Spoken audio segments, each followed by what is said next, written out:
कोई नौकरी नहीं दी? नहीं। सरकार बोलती है कि अग्निवीर लेके आए, हमने 2 करोड़ रोजगार दे दिए। तो जिसका एज प्लस है उसका तो कोई फ़ायदा नहीं इसमें। हाँ। जिसकी एज लिमिट तक है वो भी 1 साल बाद में फिर क्या करेगा वो। देखिए, मैं इस उपलक्ष्य में यही बात कहना चाहूँगा कि सिर्फ योजनाएं बन रही है, उनको अमली जामा नहीं पहनाया जा रहा। ये हमारे लिए बेहद दुखद है और ये बेरोजगारी का एक बहुत बड़ा आज कारण बना हुआ है और युवा दर दर की ठोकरें खाते हुए इस समय भटक रहा है। एक्टिव इंडिया में आपका हार्दिक स्वागत है। मैं शंकर धीमा। आज हम पहुंचे गांव कालवास में और हमारे साथ कुछ युवा साथी और नौजवान भी हैं, उनसे बातचीत करेंगे। और हमारे साथ में हम ये जानना चाहते हैं कि जो अपना लोकसभा चुनाव आने वाला है और जो सांसद महोदय रहे हैं ब्रिजेंद्र सिंह साहब, कुछ काम करें क्या? मारगा मत जी, कोई काम नहीं करे। अच्छा, आया भी नहीं, कभी देखा है क्या? नहीं देखी हमने, शक्ल नहीं देखी। अच्छा, और विधायक साहब? विधायक कौन?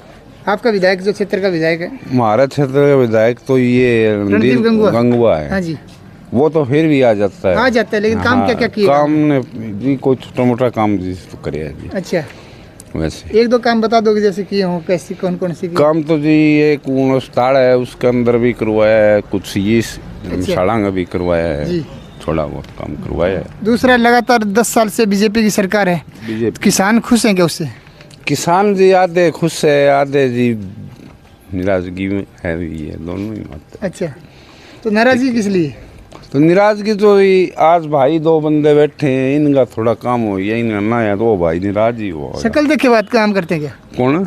सरकार शक्ल देखती है कि भी इसका काम कर दो? भाई सरकार तो शक्ल देख कर नहीं करेगी। अच्छा, जो संतोष है और है वे तो देख है विचार है।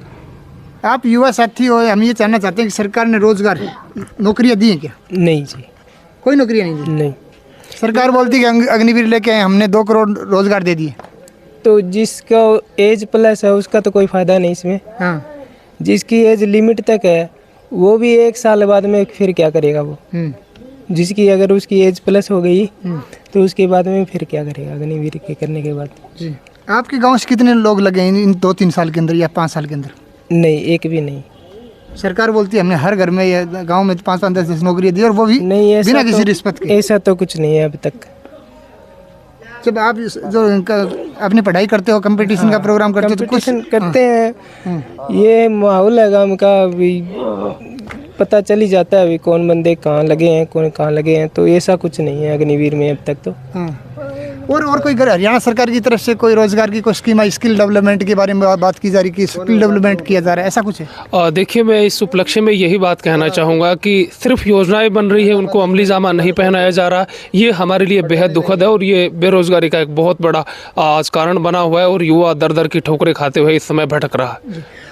और युवा के साथ साथ महिलाओं के लिए सशक्तिकरण के लिए काम करें नहीं करें? आपको इस क्षेत्र में जैसे गांव में बहुत सारी समस्या आती हैं, बिजली, पानी, सड़क और साथ में सीवर लाइन तो यहाँ नहीं होगी, और खेल के लिए बच्चों के मैदान अभी जब हम बातचीत करें तो खेल की समस्या भी सामान नहीं मिल पाता।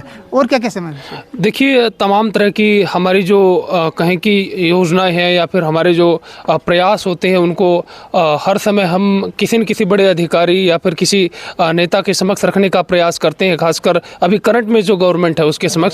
लेकिन उनके ऊपर वही बात है कि किसी भी तरह का कोई गौर नहीं फरमाया जाता है और दुष्परिणाम आप देख सकते हैं, आप आंखों के समक्ष है। क्योंकि अभी जो एक हमारे जो यंग ब्रदर है उन्होंने ये मांग भी रखी, तो आप समझ सकते हैं कि वो ये मांग क्यों रख रहे हैं, क्योंकि जो उचित काम होने चाहिए वो समय पर हो ही नहीं रहे हैं। जी, मैं बात करूँ मोदी सरकार की डबल इंजन सरकार बोली जा रही है, केंद्र के अंदर की भी है, हरियाणा के अंदर भी है, और अभी जिला पार्षद थे उनको भी अपने अंडर में कर लिया, यानी ट्रिपल इंजन तक सरकार लेके आ गई, फिर भी आप बोले काम नहीं हुए? बिल्कुल नहीं हुए हैं, सिर्फ ये एक मात्र दिखावा है और इस दिखावे का असर है वो हमारे ऊपर पड़ रहा है, आप देख सकते हैं। और उसका परिणाम ये है कि आज हालात हमारे सामने है और जो कि बद से बदतर है। दूसरी बात करूँ, अभी विधानसभा चुनाव भी है, लोकसभा चुनाव भी, तो हम ये जानना चाहते हैं कि कौन सी पार्टी मजबूत है और कौन उम्मीदवार आप मानते हो कि ये हमारा भला कर सकता है? देखिए, फिलहाल जो रुझान निकल कर आ रहे हैं उससे मैं पूरी तरह से सहमत हूँ। मैं ये मानता हूँ कि इस बार निश्चित ही तख्ता पलटने वाला है और कांग्रेस की सरकार है वो निश्चित और निश्चित आने वाली है, इसमें कोई शक शुबा की गुंजाइश नहीं। बीजेपी के विधायक सांसद हैं ब्रिजेंद्र सिंह, अभी इस बार तैयारियां कर रहे हैं। कुलदीप बिश्नोई है, दुष्यंत चौटाला है, अशोक गोयल मंगाली वाला, जयप्रकाश, इसमें कौन सा फिट बैठता है?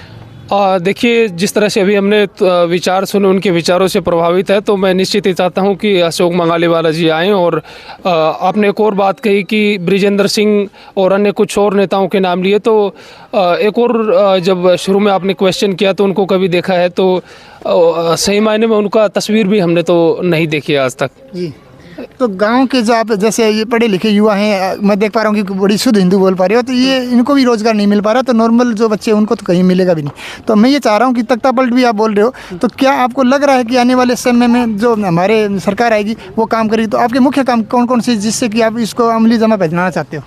देखिए सर, मैं यहाँ एक ही बात बोलना चाहता हूँ कि आज बेरोज़गारी एक समस्या बनी हुई है। बेरोज़गारी से अगर हम निजात पा लें तो बाकी जो सारी समस्याएं हैं वो इसके नीचे है। अगर यहाँ शुरू में मैं यही बोलना चाहूँगा कि बेरोज़गारी दूर हो जाए तो सारी समस्या अपने आप दूर हो जाए।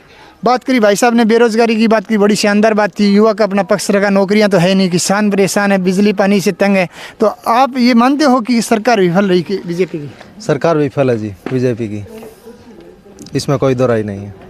तो कैसे, मतलब अपने जो पदाधिकारी आते हैं, मैं बात करूँ सांसद या उसके प्रतिनिधि, मैं बात करूँ विधायक यहीं पे रहते हैं, रणदीप गंगवा जी, और काफ़ी बड़ी पोस्ट है उनके, डिप्टी स्पीकर भी हैं, तो ऐसा नहीं लगता कि उन्होंने काम करने चाहिए थे? वो पोस्ट बड़ी है जी। जी, यहाँ गांव में चक्कर मार जाते हैं, बोले ये काम कर देंगे, ये कर देंगे, दिखावा करते हैं, काम कुछ नहीं करते। और तो और गांव के अंदर चोरियां पिछले 4-5 सालों से ज़्यादा हो रही है, उसमें कोई लगाम नहीं लग रहा है। आप बोल रहे हैं सुरक्षा के मामले में फेल हो रही है? हाँ, सुरक्षा के मामले में बिल्कुल फेल है जी। और डिप्टी स्पीकर कह रहे हैं, बोले हमने चोर पकड़ लिए। हम कह रहे हैं चोर कहाँ है, हमारे को दिखाओ, वहाँ भी चोर ये है जी। कई करोड़ रुपए की चोरी कर लगे हैं, और उसके बाद में उनके ऊपर कार्रवाई नहीं हुई? कोई कार्रवाई नहीं हुई है। जैसा कि आप देख पा रहे हो, लगातार ग्रामीणों का यही कहना है कि जो बीजेपी की सरकार थी वो विफल रही, और साथ में ये बोलते कि जो नया चेहरा सामने आएगा तो हो सकता है काम हो। आज बस इतना ही, कल फिर मिलेंगे नई मुहिम के साथ। तब तक के लिए जय हिंद, जय भारत। आप हमारे चैनल को लाइक शेयर एंड सब्सक्राइब जरूर करें। वंदे मातरम, नमस्कार।